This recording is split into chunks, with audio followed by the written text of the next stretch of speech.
శ్రీ మహాగణాధిపతయే నమః. శ్రీమాత్రే నమః. మాచిరాజు భక్తి ప్రేక్షకులందరికీ నమస్కారం. ఫిబ్రవరి 6వ తేదీ శుక్రవారం అర్ధరాత్రి 1:11 నవగ్రహాలలో శుక్రుడు మకర రాశిలో నుంచి కుంభరాశిలోకి మారుతున్నాడు. శుక్రుడి కుంభ సంక్రమణం జరుగుతోంది. శుక్రుడి సంచారంలో మార్పు, శుక్రుడి ట్రాన్సిట్లో చేంజ్ జరుగుతోంది. అలా కుంభరాశిలోకి వచ్చినటువంటి శుక్రుడు మళ్ళీ మార్చి 2వ తేదీ మీనరాశిలోకి ప్రవేశిస్తాడు. అంటే ఫిబ్రవరి 6వ తేదీ శుక్రవారం అర్ధరాత్రి 1:11 నుంచి మార్చి 1వ తేదీ వరకు శుక్రుడు కుంభరాశిలో ఉంటాడు. ఈ శుక్రుడి కుంభ సంక్రమణం అనేది ద్వాదశ రాశులలో కొన్ని రాశులకు అనుకూల ఫలితాలను కలిగింపజేస్తుంది, కొన్ని రాశులకు వ్యతిరేక ఫలితాలను కలిగింపజేస్తుంది. ఏ రాశులకి శుక్రుడి కుంభ సంక్రమణం అనుకూల ఫలితాలు కలిగిస్తుందో, ఏ రాశులకి శుక్రుడి కుంభ సంక్రమణం వ్యతిరేక ఫలితాలను కలిగింపజేస్తుందో, శుక్రుడి కుంభ సంక్రమణం పూర్తిగా అనుకూలించాలంటే, వ్యతిరేక ఫలితాలు తొలగిపోవాలంటే, అనుకూల ఫలితాలు రెట్టింపు కావాలంటే ఎలాంటి శక్తివంతమైన పరిహారాలు పాటించాలో ఈ వీడియోలో మనం తెలుసుకుందాం. ప్రధానంగా ఫిబ్రవరి 6 శుక్రవారం అర్ధరాత్రి 1:11 శుక్రుడు కుంభరాశిలోకి ప్రవేశించగానే తదుపరి తులారాశి. తులారాశి వాళ్ళకి శుక్రుడి కుంభ సంక్రమణం వల్ల వచ్చే ఫలితాలు పరిశీలించినట్లయితే తులారాశి నుంచి లెక్కబెట్టినప్పుడు తులా, వృశ్చికం, ధనుస్సు, మకరం, కుంభం. తులారాశి వాళ్ళకి ఈ శుక్రుడి కుంభ సంక్రమణం 5వ స్థానంలో జరుగుతోంది. శుక్రుడు తులారాశి వాళ్ళకి 5వ స్థానంలోకి ప్రవేశిస్తున్నాడు, 5వ ఇంట్లోకి ప్రవేశిస్తున్నాడు. జ్యోతిష శాస్త్ర గోచార గ్రంథాల ప్రకారం 5వ స్థానంలో శుక్రుడు బ్రహ్మాండంగా యోగిస్తాడు. అంటే తులారాశి వాళ్ళకి ఈ శుక్రుడి కుంభ సంక్రమణం అద్భుతమైన శుభ ఫలితాలను కలిగిస్తుంది.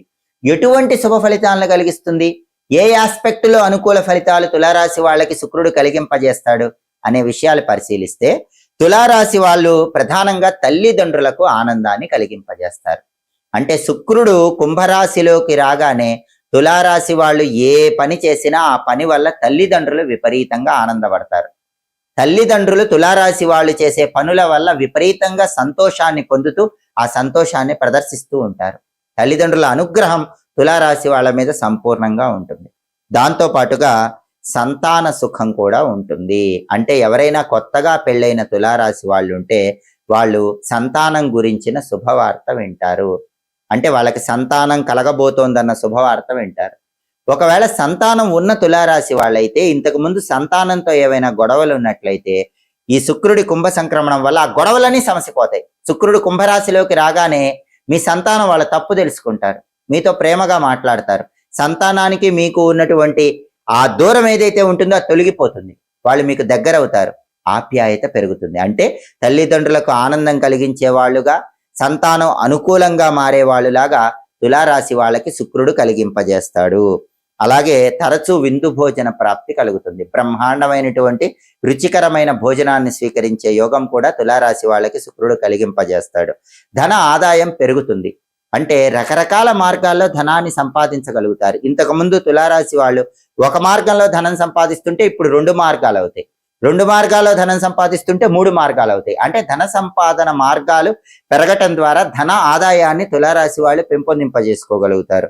అలాగే రుణ బాధలు తొలగిపోతాయి. పెద్ద మొత్తంలో ఉన్న రుణాలన్నీ కూడా తులారాశి వాళ్ళు తీర్చేస్తారు. ఏదో ఒక విధంగా ధనం చేతికి రావటం వల్ల పూర్తిగా రుణ బాధల నుంచి బయటపడగలుగుతారు. అలాగే తులారాశి వాళ్ళ క్రింద పనిచేసే ఉద్యోగులు తులారాశి వాళ్ళని మెచ్చుకుంటారు. క్రింద ఉద్యోగుల మన్ననలు పెరుగుతాయి, మిత్రుల ప్రోత్సాహం పెరుగుతుంది. తులారాశి వాళ్ళకి ఫ్రెండ్స్ ఎవరైతే ఉంటారో వాళ్ళు తులారాశి వాళ్ళని బాగా ఎంకరేజ్ చేసి టాప్ పొజిషన్కి వెళ్ళేలాగా చేస్తారు.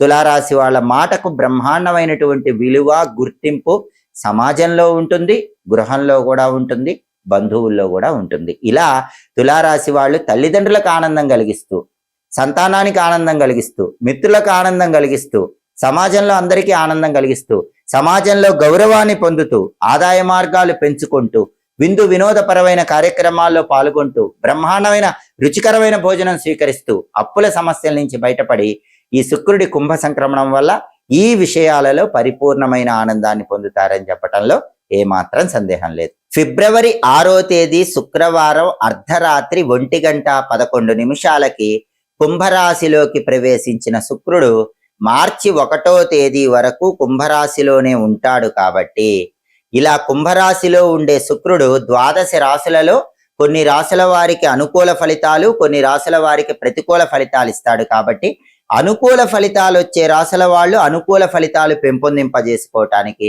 ప్రతికూల ఫలితాలు వచ్చే రాశుల వాళ్ళు ప్రతికూల ఫలితాలు తగ్గింపజేసుకోవటానికి శుక్రుడికి సంబంధించిన శక్తివంతమైన పరిహారాలు చేసుకోవాలి. ఆ పరిహారాలు చేసుకుంటే శుక్రుడు వ్యతిరేక ఫలితాలు పోగొడతాడు, అనుకూల ఫలితాలు కలిగింపజేస్తాడు.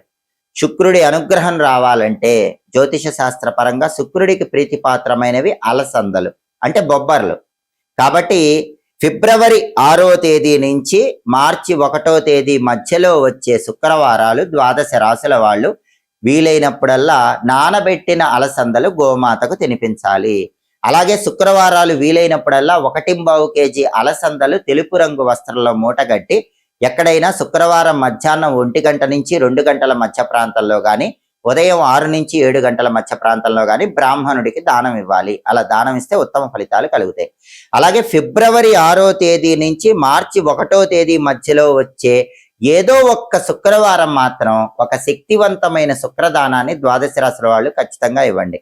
ఆ దానం ఏంటంటే ఒక అరటి ఆకు తీసుకొని ఆ అరటి ఆకులో 1 కేజీ బియ్యము, తెల్లటి వస్త్రాలు, కుంకుమ పువ్వు ప్యాకెట్టు, పన్నీరు సీసా ఉంచి ఎవరైనా బ్రాహ్మణుడికి మధ్యాహ్న సమయంలో దానం ఇవ్వండి. ఇది శక్తివంతమైన శుక్రదానం. దీనివల్ల ఉత్తమ ఫలితాలు కలుగుతాయి. అలాగే శుక్రవారం వీలైనప్పుడు ఈ సమయంలో ద్వాదశ రాశుల వాళ్ళు ఒక్కసారైనా ఉపవాసం ఉండండి. శుక్రవారం ఉపవాసం ఉండి రాత్రికి కేవలం పాలతో చేసిన పాయసాన్ని మాత్రమే ఆహారంగా స్వీకరించండి. దీన్ని శుక్రప్రీతికరమైన ఉపవాసం అంటారు. దీనివల్ల కూడా శుక్రుడు వ్యతిరేక ఫలితాలు ఇచ్చే రాశులకు వ్యతిరేక ఫలితాలు తగ్గిపోతాయి, అనుకూల ఫలితాలు ఇచ్చే రాశులకు అనుకూల ఫలితాలు రెట్టింపు అవుతాయి. అదేవిధంగా శుక్రుడికి అధిష్టాన దైవం రాజరాజేశ్వరి దేవి అంటే లలితా పరమేశ్వరి దేవి. కాబట్టి ఫిబ్రవరి 6 నుంచి మార్చి 1 మధ్యలో వచ్చే శుక్రవారాల్లో మీకు వీలైన శుక్రవారం లలితా సహస్రనామ స్తోత్రాన్ని చదవటం కానీ వినటం కానీ చేయండి. లలితా సహస్రనామం వింటేనే అద్భుత ఫలితాలు కలుగుతాయి. అలాగే రాజరాజేశ్వరి అష్టకం అని ఒక ప్రత్యేకమైనటువంటి అష్టకం ఉంటుంది.